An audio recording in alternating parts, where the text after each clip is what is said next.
ಬಂಗಾರಿ, ಅಣ್ಣ ನಂಗೊಂದು ಡೌಟು. ಮಹಾಭಾರತದಲ್ಲಿ ಅಷ್ಟೊಂದು ಫೇಮಸ್ ಕ್ಯಾರೆಕ್ಟರ್ಸ್ ಇದ್ರು ಕೃಷ್ಣ ಏನಕ್ಕೆ ಅರ್ಜುನನ್ಗೆ ಭಗವದ್ಗೀತಾ ಉಪದೇಶಿಸಿದ್ರು? ಕತೆ ಹೇಳ್ತೀನಿ ಕೇಳು. ನೀವು ಕೂಡ ನಾವೇ ಅಲ್ಲ, ದೇವ್ರು ಯಾರು ಅವ್ರನ್ನ ಚೂಸ್ ಮಾಡ್ತಾರೋ ಅವ್ರ ಜೊತೆಗೆ ನಿಲ್ಲೋದು. ಕುರುಕ್ಷೇತ್ರ ಯುದ್ಧ ಸ್ಟಾರ್ಟ್ ಆಗತ್ತೆ ಅಂತ ಡಿಸೈಡ್ ಆದಾಗ ಪಾಂಡವರ ಕಡೆಯಿಂದ ಅರ್ಜುನ ಮತ್ತೆ ಕೌರವರ ಕಡೆಯಿಂದ ದುರ್ಯೋಧನ ಇಬ್ರು ಕೃಷ್ಣನ ನೋಡಕ್ ಹೋದ್ರಂತೆ. ಫಸ್ಟು ದುರ್ಯೋಧನ ರೀಚ್ ಆಗ್ಬಿಟ್ರಂತೆ. ರೀಚ್ ಆಗಾದ್ಮೇಲೆ ಕೃಷ್ಣನ ನೋಡಿದ್ರಂತೆ. ನಮ್ಮ ಕಳ್ಳ ಕೃಷ್ಣ ಮಲಗೋ ಥರ ನಾಟಕ ಮಾಡ್ತಿದ್ರಂತೆ. ದುರ್ಯೋಧನ ಹೋಗಿ ಅವ್ರ ಕಾಲ್ ಪಕ್ಕ ಇರೋ ಕುರ್ಚಿ ಮೇಲೆ ಕುತ್ಕೊಂಡ್ರಂತೆ.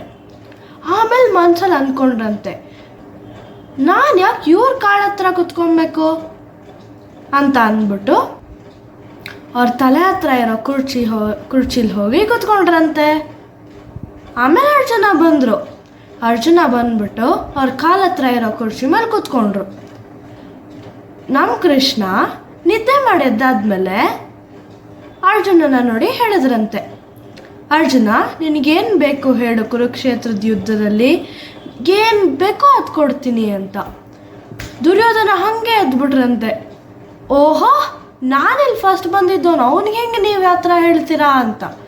ಆ ಕೃಷ್ಣ ಹೇಳಿದ್ರಂತೆ, ಛೇ ನಾನು ಮಾತು ಕೊಟ್ಟಿದ್ದು ಯಾರನ್ನ ನಾನು ಫಸ್ಟ್ ನೋಡ್ತೀನೋ ಅವ್ರಿಗೆ ನಾನೆಲ್ಲ ಕೊಡ್ತೀನಿ ಅಂತ, ಯಾರು ಫಸ್ಟ್ ಬರ್ತಾರೆ ಅಂತ ಅಲ್ಲ. ನೀನು ಹೇಳು ಅರ್ಜುನ, ನಿನಗೇನು ಬೇಕು? ಒಂದು ಕಡೆ ನಾನಿದ್ದೀನಿ, ಇನ್ನೊಂದು ಕಡೆ ನನ್ನ ನಾರಾಯಣಿ ಸೇನಾ ಇದೆ, ನಿನಗೇನು ಬೇಕು ಅಂತ.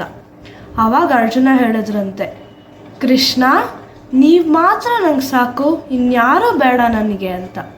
ದುರ್ಯೋಧನ ಒಳಗೇನೆ ಖುಷಿ ಆದ್ರಂತೆ, ಅಪ್ಪ ನಂಗೆ ನಾರಾಯಣಿ ಸೇನಾ ಸಿಕ್ಬಿಡ್ತಲ್ಲ ಅಂತ. ಇದಾದ ನಂತರ ಕುರುಕ್ಷೇತ್ರ ಯುದ್ಧ ಶುರು ಆಯಿತು. ಅರ್ಜುನನ್ ರಥದ ಸಾರಥಿ ಯಾರು ಅನ್ಕೊಂಡ್ರಿ? ಸಾಕ್ಷಾತ್ ಆ ಕೃಷ್ಣ ಪರಮಾತ್ಮ.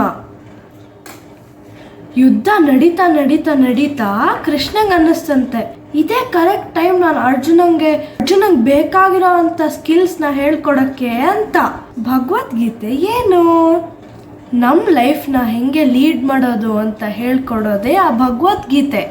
ಬಂದಂಥ ಏನೇ ಸಿಚುವೇಶನ್ನು ಹೆಂಗೆ ಹ್ಯಾಂಡಲ್ ಮಾಡೋದು ಅಂತ ಹೇಳ್ಕೊಡೋದೇ ಆ ಭಗವದ್ಗೀತೆ. Teaching you how to manage a life is Bhagavad Gita.